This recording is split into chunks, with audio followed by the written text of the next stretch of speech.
আসসালামু আলাইকুম।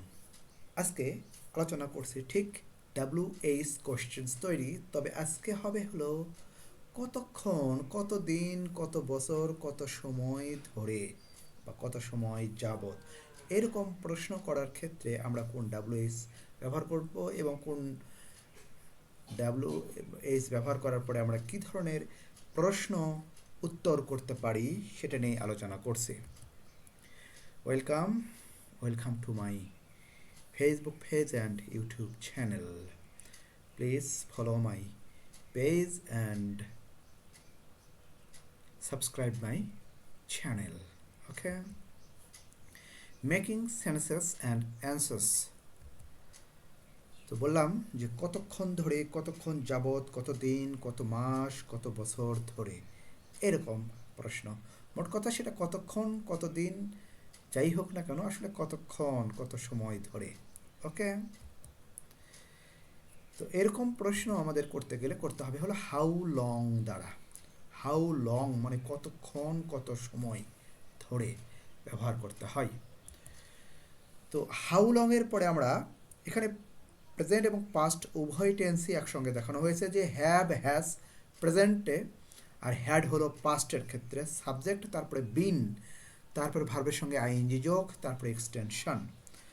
তো আমরা হ্যাভ, হ্যাজের ব্যবহার একটু জেনে নিই। যে হ্যাভ সাবজেক্ট আই হলে, সাবজেক্ট উই, ইউ, দে কিংবা প্লুরাল কোনো নাউন হলে হ্যাভ হবে। সিঙ্গুলার নাউন কিংবা থার্ড পারসন সিঙ্গুলার নাম্বার হলে হ্যাজ হবে।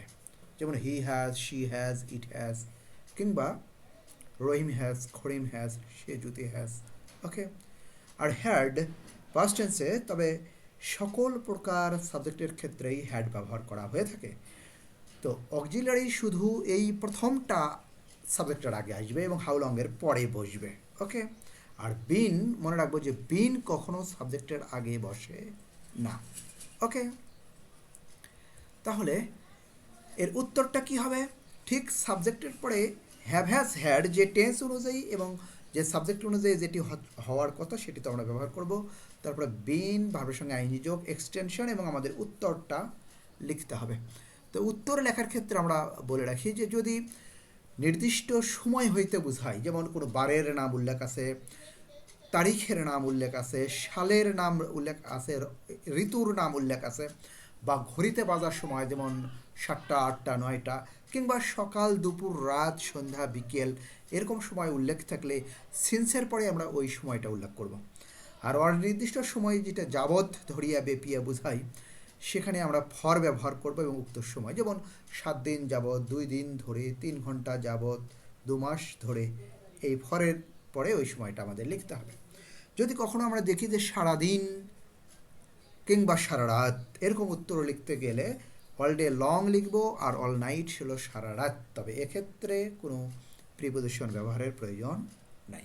ওকে? এরপরে আমরা আসি, how long have you been waiting here, তুমি কতক্ষণ ধরে এখানে অপেক্ষা করছো। Okay? I have been waiting here যদি সকাল হইতে হয় তাহলে সিন্স মর্নিং, যদি 2 ঘন্টা ধরে হয় তাহলে ফর 2 আওয়ার্স, 1 ঘন্টা হলে ফর অ্যান আওয়ার, সারাদিন হলে অল ডে লং। আমি সকাল থেকে বা 2 ঘন্টা যাবৎ সারাদিন এখানে অপেক্ষা করছি। এটা উত্তর যা হবে সেটা অনুযায়ী অর্থ আমাদের আসবে। ওকে? এরপরের আমরা উদাহরণে যদি যাই তাহলে দেখতে পাবো ঠিক গঠনশৈলীটা আমরা মনে রাখি আগের মতো যা দেখানো হলো, কতক্ষণ, কত দিন, কত সময় ধরে, হাউ লং। ওকে?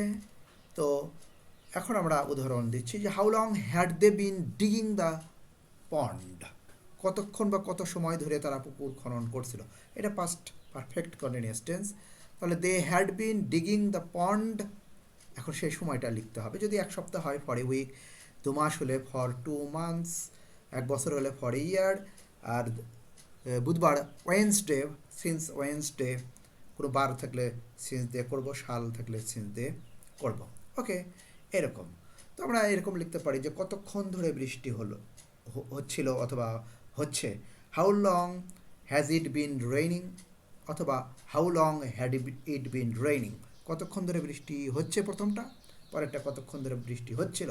তো যেটাই হোক, তারপরে আমাদের সিন্স এবং ফর অনুযায়ী যে উত্তরটা প্রযোজ্য সেটি আমাদের লিখতে হবে, যে it has been raining for a week, for 3 days, since morning, যাই হোক, অথবা it had been raining since Monday, since Wednesday, এভাবে আমরা করতে পারি। Thank you. Please subscribe my channel and follow my page.